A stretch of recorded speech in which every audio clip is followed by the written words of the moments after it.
What's up, gang? We are here for another River City Plus, RC Plus. It's that safe space where we can have some deeper dive conversations. And today I'm hanging out with Dr. J. We're not talking basketball. She's like a real official doctor. You know, she got the white coat and everything. And I just realized you've got My logo. I like the logo. So you're a pediatrician, now turned author, and yeah, really, what prompted that inspiration? Yeah, well, thank you for having me, first of all. But, well, I'm a pediatrician, like you mentioned. I've been serving the community in Jacksonville for about 10 years with Carruthers Pediatrics. And just during my course of working there, a lot of times I've noticed that kids will come in anxious, nervous about what they're going to experience during these checkups. And I felt like if I could provide something that parents could utilize to prep their kids, it could be an exciting and fun experience and not as nerve-wracking. And then I'm a new mom. My daughter's name is Zoe. She was inspiration behind the book as well. And so as I've been reading a lot of children's literature, it kind of reignited that passion for children's literature and books. And so I kind of married both of those interests to create Zoe's Day with Dr. J.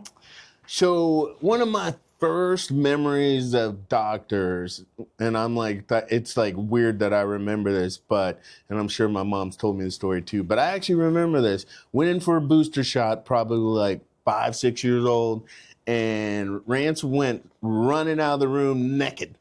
So, yeah, I can understand the nerves. And then my daughter, she used to have to go see the doctor for some things. And I mean, I remember taking her for a flu shot, and it was like we were taking her to some sort of torture. Yeah. And I was patient, but it took a lot. Yeah. And so kids' anxiety when it comes to doctors, they don't know what to expect more often than not. And so I understand where you're coming from with this. So when the parents talk to the kids, what's their reaction been so far from like both sides?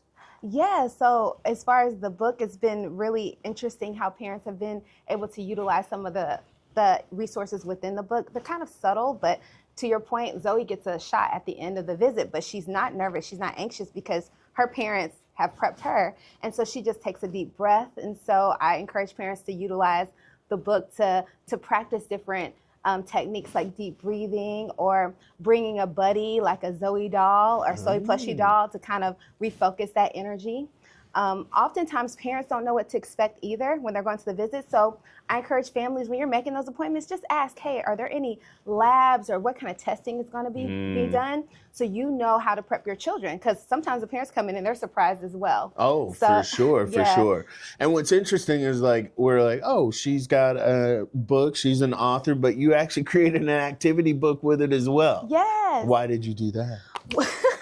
Well, I did that because I wanted kids to have something active to do while they're in the office and waiting on their parents and waiting on the providers to come into the room. It's not just coloring activities, there's actual like puzzles to do. It reinforces the instruments they'll be exposed to. And I also wanted to really encourage kids to be autonomous and advocate for themselves. And so Zoe, when she goes into the visit, she's asking a lot of questions. She's curious.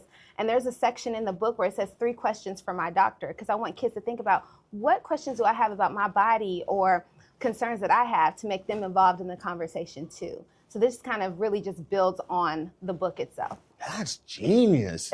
I mean, and again, self-advocacy, that can go a long way. I mean, medical or even like educational. I mean, there's still times I go to my doctor and I'm like, okay, whatever you say. It's like, I probably should have asked more questions to realize what was going on. Yeah. And then you created a buddy over here. So is your daughter the inspiration? She is. Her name is Zoe. So she's only 2. So I just imagined kind of what she might look like, what she might feel, and I wanted to have something for her. So when she goes to the doctor, she can have something to kind of, redirect that nervous energy. Something else you can do too with your kids is get your own toy kit, play with the stethoscope, play with the otoscope, and use your doll to do so. So when they come into the office, they're curious, they're excited about the real instruments.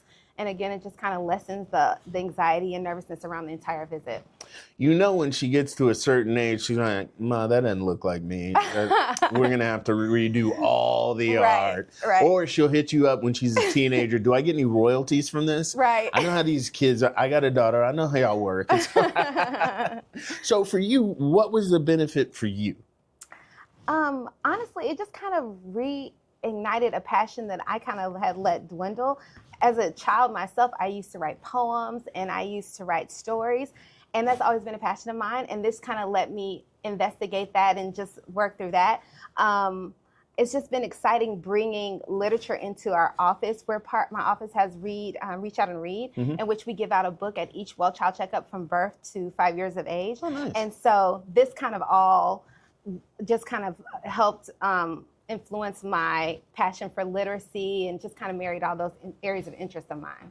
So this thing is multi-layered, people. Yeah. It's like, it's not just about the medical, or it's like you got something out of it. And that is really awesome because you are, because they say passion is never work.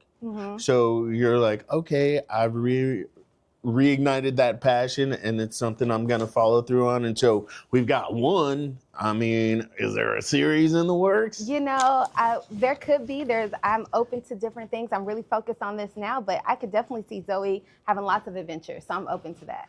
So when you get into like the animation and the cartoon stuff, you can just say, hey, Rance put that in motion for us here on River City Plus, and there you go. Her side hustle that becomes the main hustle. But that's really awesome.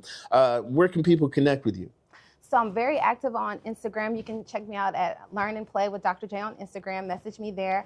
My website, www.learnandplaywithdrj. You can get exclusive combination packages of both the book and the doll you can't find anywhere else. And I'm actually going to be having my official book release at Science's Galaxy Fest on September 6th. And so that's a free activity that's open to the community from 11 a.m. to 4 p.m. at James Weldon Johnson Park. And there's going to be food trucks, music, science everywhere. So come hang out with me there, get signed copies of the book. And it also happens to be National Read a Book Day. So what better way to come, celebrate that than come hang out with me? That's like a mic drop right there. Yeah. We're actually going to be talking about Galaxy Fest in the upcoming weeks, but you've already done it. So maybe we'll bump that. I'm kidding. So this is awesome. So I am sending good vibes and good luck with your future endeavors, because this is something a lot of people need to see, especially when it comes to people of color, because there are instances where we go in and we're definitely feeling some type of way about going to the doctor. So kudos to you for doing that and giving back to the community in your own way. Support your locals, people. She's about to do some big things, and I'm here for it. So we will be talking again very soon for more Plus. And as always, we're doing our thing at 9:30 Meet in Eden on River City Live.